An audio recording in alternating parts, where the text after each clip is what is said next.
चीनी की कीमतों पर चल रही सैकड़ों खबरों के बीच आपको अब तक ये समझने में दिक्कत हो रही होगी कि देश में चीनी की कमी है भी या नहीं है और चीनी का स्टॉक अब कितना बचा हुआ है। तो जो सच है वो ये है कि देश में चीनी की कोई कमी नहीं है, लेकिन जब कमी नहीं है तो विदेश से मंगाने की क्या जरूरत है? तो इसका जवाब है कि 30 सितंबर तक चीनी का सीजन खत्म होते होते देश में करीब 30 से 35 लाख टन का स्टॉक बचेगा, जो घरेलू मांग के मुकाबले बहुत कम है। क्योंकि नए सीजन के 2 महीने जो कि अक्टूबर से नवंबर का महीना होता है, इस बीच चीनी की मांग बढ़ेगी, क्योंकि इन दिनों में नवरात्रि होती है, दशहरा, दिवाली जैसे त्योहार होते हैं जिसमें मीठे की मांग बढ़ जाती है। इसलिए कोई दिक्कत ना हो, सरकार इसका इंतजाम पहले से कर रही है।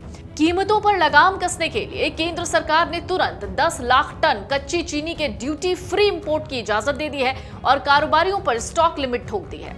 इधर आईएसएमए ने तो इस लिमिट को 400 टन से घटाकर 200 टन करने की मांग की, ताकि जमाखोरी पर पूरी तरीके से लगाम लग जाए, और हुआ भी ऐसा ही।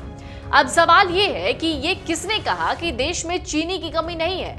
ये बयान चीनी उद्योग की शीर्ष संस्था Indian sugar and bio energy manufacturers association यानी आईएसएमए की तरफ से आया है। आईएसएमए के अध्यक्ष हैं नीरज शिरगांवकर। उन्होंने साफ कर दिया है कि देश में चीनी की कोई कमी नहीं।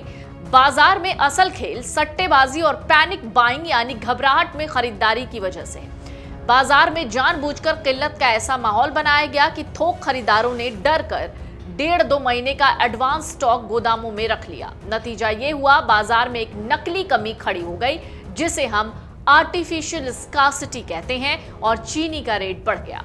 तो कितना है चीनी का स्टॉक भारत में और हमें घबराने की जरूरत क्यों नहीं है? सरकार का आंकड़ा क्या कहता है?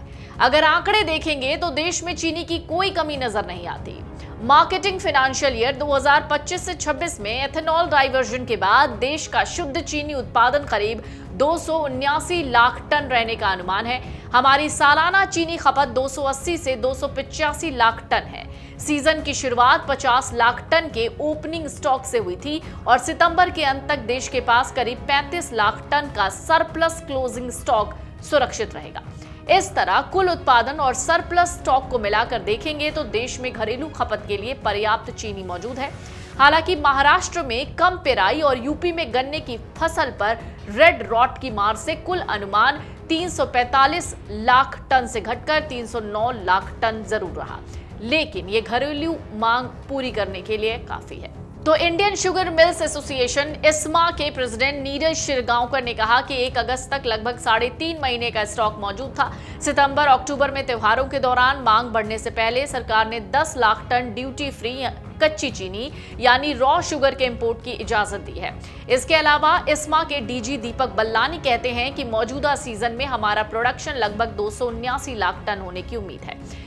अब इन सब के बीच क्या इथेनॉल कार्यक्रम चीनी की महंगाई के लिए जिम्मेदार है? एसोसिएशन ने इसको लेकर भी बात साफ कर दी है। इससे अब मार्केट में किसी तरीके का हुआ नहीं रहेगा। तो समझ लीजिए इस्मा ने क्या कहा है इथेनॉल प्रोडक्शन को लेकर।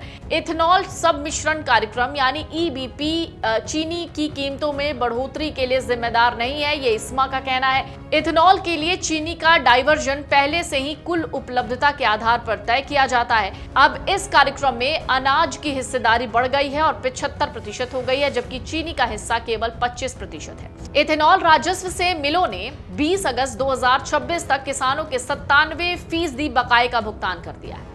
अब सवाल यह है कि भारत ने जो विदेश से चीनी मंगाई है वो कब आएगी? National federation of cooperative sugar factories के अध्यक्ष हैं प्रकाश नाइक नवरे। उन्होंने चीनी के आयात पर बड़ी जानकारी दी। कहा, ब्राजील से चीनी की खेप को भारतीय बंदरगाह तक पहुंचने में आमतौर पर 40 से 45 दिन लगते हैं। इसके बाद इंपोर्टेड चीनी को बंदरगाहों से चीनी मिलों तक पहुंचाने में भी अतिरिक्त समय लगेगा। चीनी मिल इसलिए क्योंकि ये रॉ शुगर होगा, कच्ची चीनी होगी। कहा गया है कि 15 अक्टूबर से पहले घरेलू बाजार में कितनी चीनी उपलब्ध हो पाएगी, हालांकि कितनी मात्रा में चीनी भारत पहुंचेगी ये अभी तक साफ नहीं किया गया है। ऐसे में आगे बाजार का रुख कुछ ऐसा रहने वाला है कि सरकार ने बड़े ठोस कदम उठाए हैं। इसके चलते पिछले कुछ दिनों में चीनी की कीमतों में होलसेल मार्केट में थोड़ी सी गिरावट सुनने को आई है। तमिलनाडु और कर्नाटक में खास तौर से पेराई शुरू होने से अक्टूबर में चीनी का उत्पादन सामान्य 4 लाख मीट्रिक टन से बढ़कर 10 लाख मीट्रिक टन होने की उम्मीद है। इससे बाजार में आपूर्ति बढ़ेगी और कीमतें जल्द ही नॉर्मलाइज हो जाएंगी। इसी प्रकार की वीडियोस देखने के लिए हमें सब्सक्राइब करना ना भूलें और एस्ट्रोलॉजी से जुड़ी लेटेस्ट जानकारी के लिए डाउनलोड करें माई ज्योतिष ऐप।